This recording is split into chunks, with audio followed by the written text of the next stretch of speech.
Bonjour tout le monde, content de vous retrouver. Nous sommes le mercredi 16 août 2023 et aujourd'hui on va voir des choses très intéressantes, notamment au niveau de l'actualité, puisque hier une blockchain finalement Layer 1, le mainnet de cette blockchain a été lancé et en fait la crypto-monnaie qui est associée s'appelle SEI. Je ne sais pas si ça se dit comme ça, mais voilà. Et elle a intégré directement le top 100. Donc ça sera le premier sujet du jour. Le deuxième sujet du jour, ça va être le stablecoin qui s'appelle FDUSD. C'est quelque chose qui est nouveau et qui finalement intègre les plateformes d'échange, notamment Binance, qui a priori semble propulser, on va dire, ce stablecoin vers le haut, qui est aujourd'hui d'ailleurs encore classé 100 et quelques, hein, donc pas encore hyper capitalisé, mais vous allez voir que peut-être ça pourrait devenir un stablecoin qui finalement à l'avenir serait pourquoi pas très utilisé, qui peut-être dépassera même le BUSD. En tout cas c'est probablement l'objectif de Binance. On va parler de ça justement dans ce second sujet et ensuite on va enchaîner avec les analyses. On parlera tout d'abord du Bitcoin qui finalement ne fait pas grand chose, on est toujours sur les 29 000 aujourd'hui. L'altcoin dominance, on y fera peut-être un tour, on enregistre moins 2% hier mais rien d'anormal à signaler. Finalement le graphique suit son cours, finalement la probabilité d'une chute reste bien présente, même si le RSI commence à montrer des signes de résilience. On en parlera justement au cours de cette émission. Et on enchaînera avec le graphique de XRP, donc qui revient quasiment sur un point de support qui, pour moi, et là ça ne concerne que moi, mais me permettra d'établir un investissement, j'allais dire considérable, mais c'est peut-être pas le terme, on va dire assez important, suffisamment important pour avoir de beaux bénéfices si vraiment cette crypto monte à l'avenir. Et donc bien sûr également de jolies pertes ou un joli manque à gagner si cette crypto ne performe pas. Ceci dit, il y a un pourcentage limite que j'aimerais ne pas dépasser quand je vais investir dans ce projet, cette crypto. Je vous dirai quel est ce pourcentage par rapport à mon argent total crypto que je pense consacrer à XRP. On va enchaîner avec HBAR, qui était sur un point de support très intéressant. On l'avait vu sur les graphiques à de nombreuses reprises sur cette chaîne ces dernières semaines, et qui d'ailleurs, regardez, cette semaine qui est en cours, donc là on est mercredi, ça fait donc c'est 2-3 derniers jours, a pris une belle bougie verte, un joli pourcentage. C'est encore beaucoup trop léger bien sûr, mais en termes de pourcentage, on parle ici de 15 voilà, pour HBAR, donc très très cool pour ceux qui ont pu suivre cette tendance et qui ont pu, pourquoi pas aussi, investir même avec des petits paliers. Il n'y a pas de petits bénéfices, c'est toujours intéressant d'avoir de jolis pourcentages, même si c'est une crypto sur laquelle on n'a mis qu'un seul palier d'achat et qui ça représente 0,1% de notre portefeuille total. C'est toujours intéressant parce que quand on diversifie, qu'on a de nombreuses cryptos comme ça, parmi toutes celles qu'on achète, il y en aura peut-être une qui va faire x20, x100, voilà. Vous connaissez le principe de la diversification, je pense. Et je terminerai par une crypto qui a un graphique extrêmement intéressant, projet en lequel je crois énormément, et qui a eu de très très belles performances et en ce moment se retrouve un prix tout à fait acceptable. Donc c'est tout bénef pour vous parce que je vous livre ça sur un plateau d'argent et vous verrez ça justement en fin d'émission, je vous garde la surprise. Allez, ceci étant dit, je vais vous passer la très très courte introduction. Pensez à vous abonner, à liker si le contenu vous plaît. Moi je vous dis à tout de suite.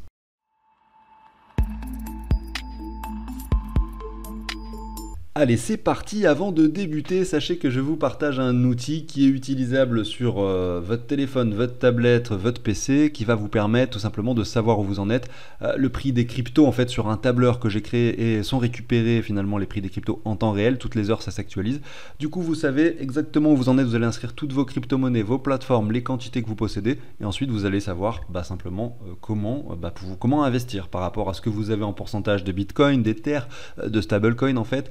Vous allez pouvoir simplement prendre, je pense, les bonnes décisions. C'est comme ça que moi, personnellement en tout cas, je prends les bonnes décisions avec mon portefeuille. Si vous voulez en savoir plus, vous savez quoi, je ne vais pas détailler plus que ça aujourd'hui cet outil. Vous allez simplement aller dans la petite vidéo que je vous mets ici en haut à droite, déjà dans un premier temps.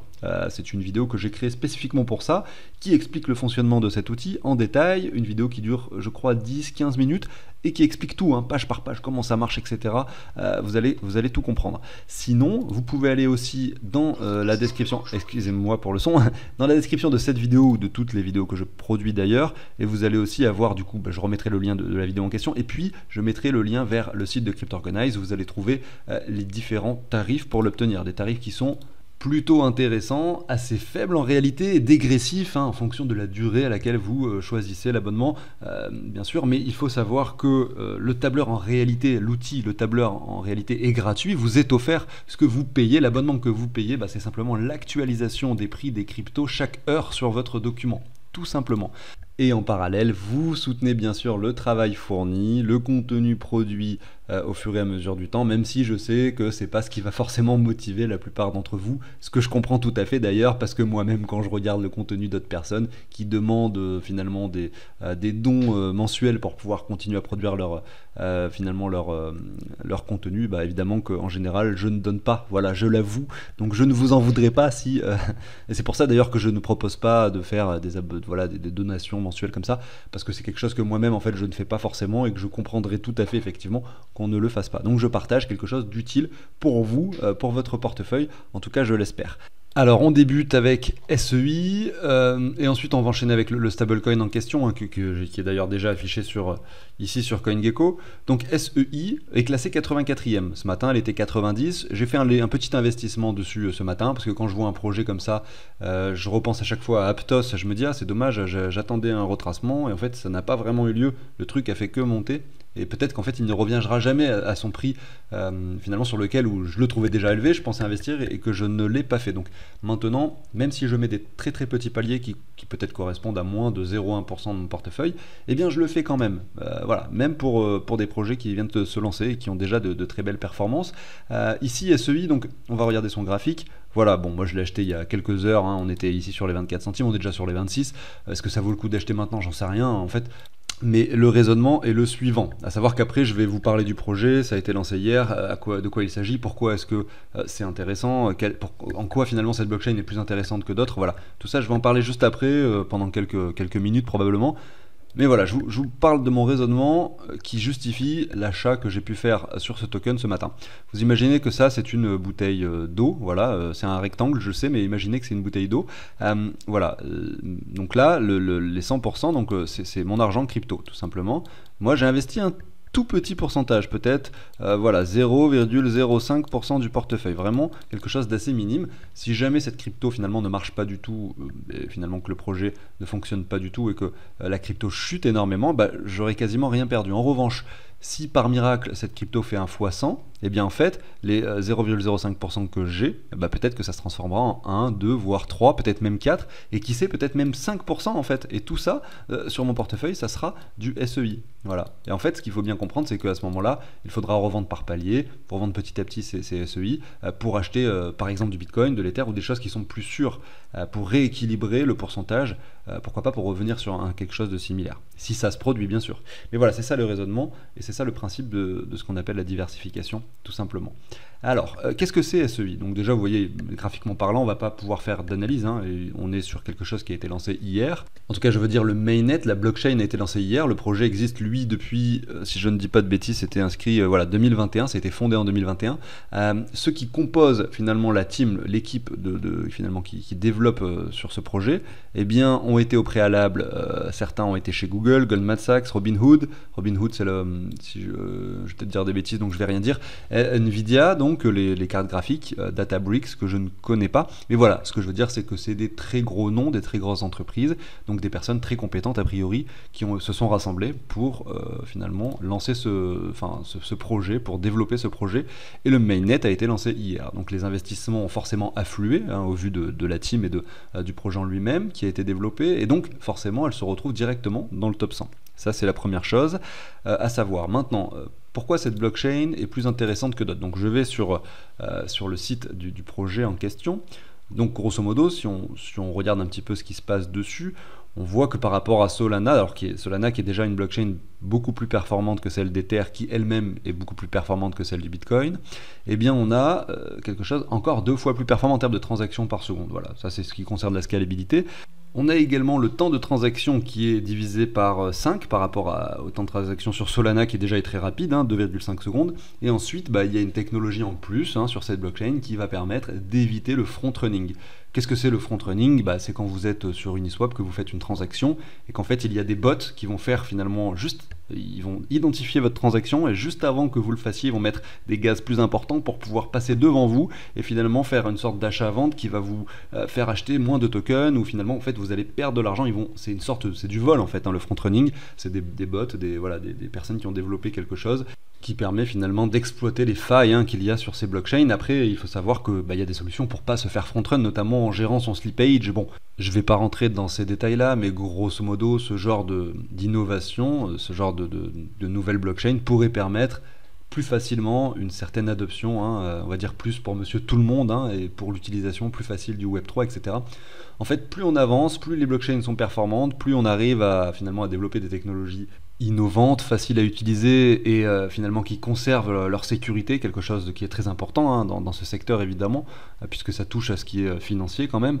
Donc voilà, et plus on arrive dans un monde adapté pour monsieur tout le monde, et plus on arrive finalement dans l'intégration de cette technologie qui est donc la blockchain dans nos systèmes finalement financiers, dans nos systèmes économiques dans lesquels nous vivons actuellement. Même si c'est long, même si c'est pas encore finalisé, même si ça peut prendre encore des années, tout ça se développe à vitesse grand V sans que finalement le grand public ne s'en rende compte en fait. C'est ça qui est pertinent et aujourd'hui on est dans un marché extrêmement bas avec un désintérêt qui est global, qui est international, tout en ayant en parallèle évidemment des personnes qui travaillent sur le sujet et qui donc développent des innovations forcément qui profiteront au prochain bull run. C'est des choses qui ne sont pas encore connues, qui au prochain bull run on se dit ah mais oui mais ça existe depuis 2 ans, je savais même pas, mais en fait c'est révolutionnaire, vous voyez.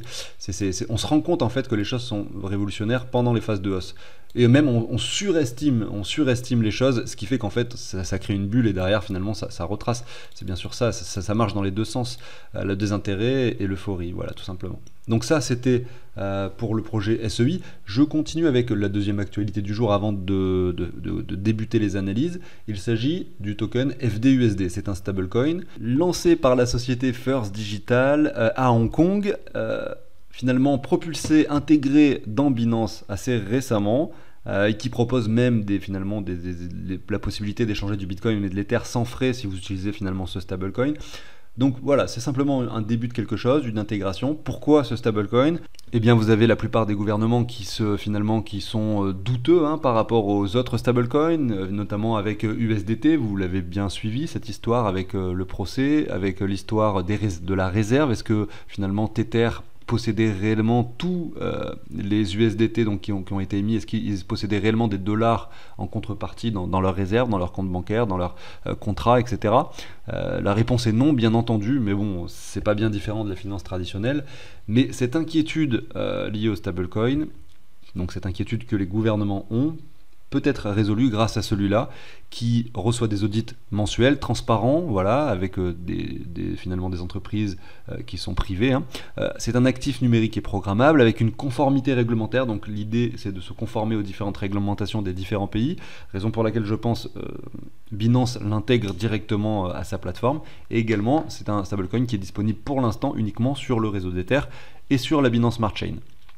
Il faut savoir également qu'il est soutenu par des réserves qui sont de 1 pour 1. Il y a écrit ici de haute qualité. Évidemment, ça mériterait quand même plus de recherche pour voir réellement que sont ces réserves, comment est-ce que c'est constitué, est-ce que c'est réellement transparent, est-ce que c'est réellement audité.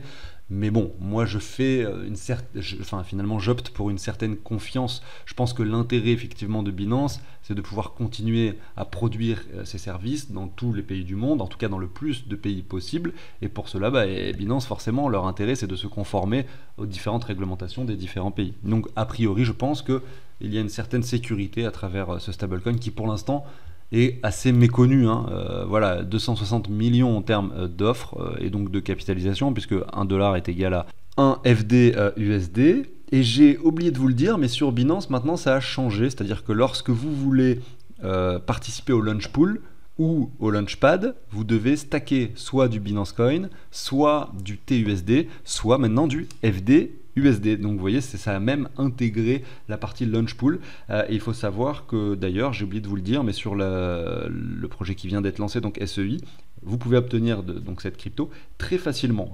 Et c'est très dommage de ne pas le faire, parce que si vous avez des Binance Coins sur Binance, vous pouvez simplement les stacker. Vous allez sur le launch pool, vous les stackez et vous allez obtenir chaque jour des SEI en fait sans rien faire. Donc ça serait dommage de ne pas en profiter. C'est pas forcément recommandé d'acheter du BNB pour procéder, pour effectuer cela. En revanche, si vous avez des euros, pourquoi pas les changer en FD, USD et le faire. Vous voyez par exemple. Ou si vous avez des USDT ou des BUSD, les changer aussi. Voilà, si c'est de l'argent que vous n'avez pas spécifiquement l'envie, dans les 15 prochains jours, de l'utiliser pour quoi que ce soit, vous pouvez simplement le faire fructifier comme ça, de cette façon. Et en parallèle, vous allez en plus de ça obtenir une crypto-monnaie qui peut-être a un potentiel de hausse assez important. J'en ai fini pour ces actualités avec ces deux projets. Je continue maintenant avec les analyses et je débute avec le Bitcoin. Alors ça va être rapide parce que pas beaucoup de mouvements finalement sur le Bitcoin. Malgré tout, j'ai quelque chose d'assez intéressant à vous montrer. La première chose, c'est qu'en fait, si vous prenez le sommet ici, les 69 000, et ici le bottom, les 15 000 $, vous voyez que la zone médiane, c'est les 42 000 et qu'on est encore en dessous actuellement. Donc en fait, c'est vrai qu'on peut se dire que ce niveau des 42 000 est tout à fait atteignable bien avant le halving, le prochain halving qui a lieu en mars 2024. Donc là, on est sur un niveau d'équilibre assez intéressant sur le Bitcoin. C'est pas la zone médiane, en tout cas entre le top et le bottom du précédent cycle. Par contre, le prix actuel correspond au prix de production à peu près. Voilà, on a 28 000 $, 28 700, c'est ce que ça coûte en électricité pour miner un Bitcoin, et le prix actuel c'est 29 000. Donc on est à peu près sur quelque chose de similaire, même si on voit qu'il y a des grosses fluctuations, parce que ce sont les barres bleues là qui représentent le prix de production, et qu'en réalité le prix actuel est quand même légèrement en dessous, parce que la moyenne, si on regarde vraiment ce trait bleu, se situe plutôt vers les 35 000 $ pour le prix de production, donc le coût en électricité pour produire un Bitcoin. On voit qu'évidemment pendant la phase d'euphorie, lorsqu'on était en mars-avril 2021, également novembre 2021, on avait un Bitcoin beaucoup plus élevé en termes de prix par rapport finalement à son coût de production. Là, l'équilibre a été rétabli, on est même encore un petit peu bas, le désintérêt est total. Donc oui, c'est a priori quand même un bon moment pour investir sur le long terme. En tout cas, quand on regarde l'historique du Bitcoin, à chaque fois qu'on a été à peu près sur le prix de production, ça s'est plutôt bien passé par la suite. Je vous reprends l'exemple ici. Voilà, le Bitcoin était revenu vers les 7 000 $ sur son prix de production. Vous voyez qu'ici, on s'était un peu séparé du prix de production au mois de juillet 2019. Après le crash Covid, finalement, on l'a réintégré. Et on s'est réellement séparé de nouveau ici au mois de décembre 2020 pour avoir cette euphorie qu'on a connue vers les 69 000. Et ça s'est à chaque fois passé de cette façon. Voilà. Donc ce ne sera pas une analyse approfondie graphique sur le Bitcoin. Je voulais simplement faire ce petit rapprochement. En parallèle, on a un crypto fear and greed situé sur les 50. Donc en fait, c'est neutre. On est sur une zone médiane, neutre, un marché qui stagne, ennuyant, avec un Bitcoin qui vaut son prix de production. Voilà, autant vous dire que c'est ni intéressant d'acheter, ni intéressant de vendre en fait. Le Bitcoin n'est ni sous-évalué, ni surévalué. Il est simplement sur sa valeur logique. Donc c'est difficile de prendre une décision sur ce marché, vous le comprenez bien. Je continue maintenant avec l'altcoin dominance. Donc je voulais simplement rappeler rapidement, ça va être très rapide, que là on a touché la zone de survente, qu'on a rebondi sur cette approche et que potentiellement, maintenant qu'on a touché cette zone de survente assez importante, on pourrait potentiellement voir des divergences, donc peut-être faire un nouveau plus bas ici, avec un RSI qui ne fait pas de nouveau plus bas, etc. On est prêt probablement pour enfin latéraliser sur l'altcoin dominance qui ne fait que chuter depuis le mois d'août 2022. Voilà. Si on reprend l'historique, on voit que la zone de survente, vous voyez, il y avait eu à l'époque, en 2018, pareil, l'altcoin dominance avait beaucoup chuté.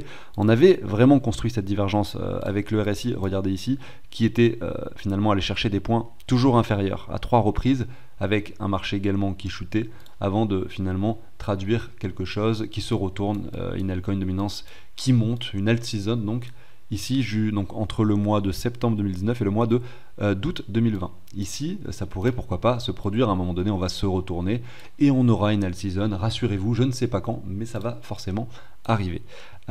Voilà pour ça, je continue maintenant avec l'analyse d'XRP. Alors XRP, qui a un graphique plus qu'honorable par rapport au Bitcoin, que je vais vous montrer tout de suite, eh bien, me donne envie de nouveau d'aller rentrer un certain pourcentage de mon portefeuille dans ce projet. Regardez le graphique par rapport au Bitcoin avec ce triangle en compression qui nous a fait une feinte de cassure. Je dis une feinte parce que regardez, c'était simplement cette mèche de hausse pour qu'on réintègre le canal en fait. Donc par rapport au Bitcoin, on n'a pas vraiment eu de cassure, on n'a pas finalement de déclenchement haussier qui a été prononcé, qui a été fait malgré finalement le fait que Ripple gagne donc ce procès face à la SEC. Donc moi, quand je vois ça, je trouve ça très cool. Je me dis que le jour où on va réellement casser ce canal, que ce soit par le haut ou par le bas, ça va être assez violent. Et vu ce qui est en train de se passer en ce moment et l'intérêt qu'il y a eu derrière Ripple ces dernières semaines, j'aurais tendance à penser que la cassure serait, en tout cas la probabilité pour que ce soit vers le haut, pour moi en tout cas, semble beaucoup plus importante. Par conséquent, j'ai envie d'aller investir un gros montant, je me limiterai, je pense, à entre 5 et 8% de mon portefeuille total, ce qui est déjà beaucoup, mais on est sur une crypto fortement capitalisée ici, on n'est pas sur une petite crypto, donc sa volatilité est beaucoup moins importante que d'autres coins. Vous voyez qu'en termes de capitalisation, on est repassé derrière le Binance Coin, donc on est quatrième. Bitcoin, Ether, Binance Coin et XRP. Évidemment, j'enlève le Tether du calcul. Donc voilà, c'est ça l'idée. Et finalement, à quel prix est-ce que ça peut être intéressant d'acheter du XRP? Bon, voilà, on retourne sur le graphique par rapport au dollar. On va pas se torturer l'esprit, hein. On va simplement regarder ça rapidement. On voit qu'on est venu chercher les 90 centimes, 94 lors de cette nouvelle. Et là, ça retrace. Vous avez les 61,8 qui représentent les 53 centimes. Et comme par magie, ça représente également cette grosse ligne de support, vous voyez, qui était traduit par là, par finalement ces bougies-là. Vous voyez, ça a stoppé le cours maintenant, une fois qu'on est passé en dessous de cette ligne, ça a stoppé le cours par la suite en octobre 2022, également en mars 2023, également en juin 2023, et voilà, on a cassé cette ligne fortement. Et voilà, on peut venir la retester, donc c'est forcément une zone très intéressante, et c'est la zone où je mettrai le plus d'argent, en tout cas c'est la zone où je consacrerai le plus d'argent finalement du total que je souhaite investir sur XRP. Je ne sais pas si c'est clair, mais sinon c'est pas très grave, vous avez compris l'idée je pense. Je continue maintenant avec HBAR. HBAR, regardez ici par rapport au Bitcoin, nous dessine une sorte de range très long terme, très intéressant. Depuis le mois de janvier 2020, on vient chercher cette ligne haute, on la casse rapidement ici en octobre 2021, évidemment, pendant l'euphorie, on retrace et on vient quasiment chercher le bas du canal ici. Sauf que sur le RSI, la chose qui était intéressante d'observer, qu'on avait vu ensemble, c'était qu'on avait une très très jolie divergence qui se dessinait. Regardez, le cours qui descend, le RSI qui monte, avec, regardez en plus de ça, je vais essayer d'être précis ici, même si je ne le suis pas souvent. Regardez, ici, une touchette, deux touchettes, donc on se dit que là, potentiellement, c'est un bon niveau de support. Et ça a été le cas. Donc oui, on n'est pas revenu chercher, regardez, en tout cas sur le graphique, sur le prix, regardez ici, le prix HBAR BTC, on n'est pas revenu chercher cette zone qui, évidemment, était tout à fait envisageable. Mais par contre sur le RSI on est venu chercher vraiment le point de support intéressant et derrière ça a fait que monter avec cette bougie de ce début de semaine là qu'on commence très très bien pour HBAR. Et derrière quels sont les objectifs? Évidemment c'est beaucoup trop tôt pour spéculer là-dessus, mais les objectifs c'est ça bien entendu, et ça représente donc du coup par rapport finalement au bottom ici à peu près 400%, donc x5, x4 et x4,6 x5, et par rapport au prix actuel ça nous fait un petit x3, voilà tout simplement. Maintenant attention, là le prix sur le très très court terme, je ne suis pas sur le court terme, là je suis en weekly, mais sur le court terme le prix est a priori un peu trop élevé au vu des performances de ces dernières semaines, donc on va peut-être pas monter d'un coup, attention au retracement fort possible dans les prochaines semaines. Je continue maintenant, je termine même avec la crypto que je disais en introduction, vous présenter sur un plateau d'argent entre guillemets. Il s'agit de Stacks, crypto que j'ai très très envie d'acquérir depuis déjà bien longtemps. J'en entends parler depuis extrêmement longtemps. À chaque fois qu'on a eu des phases baissières, je l'ai oublié d'investir dessus, parce qu'il y a tellement de crypto, tellement de graphiques à regarder, tellement de projets que des fois il y a certains trucs que je regarde qu'ensuite j'oublie, malheureusement, mais ça m'arrive.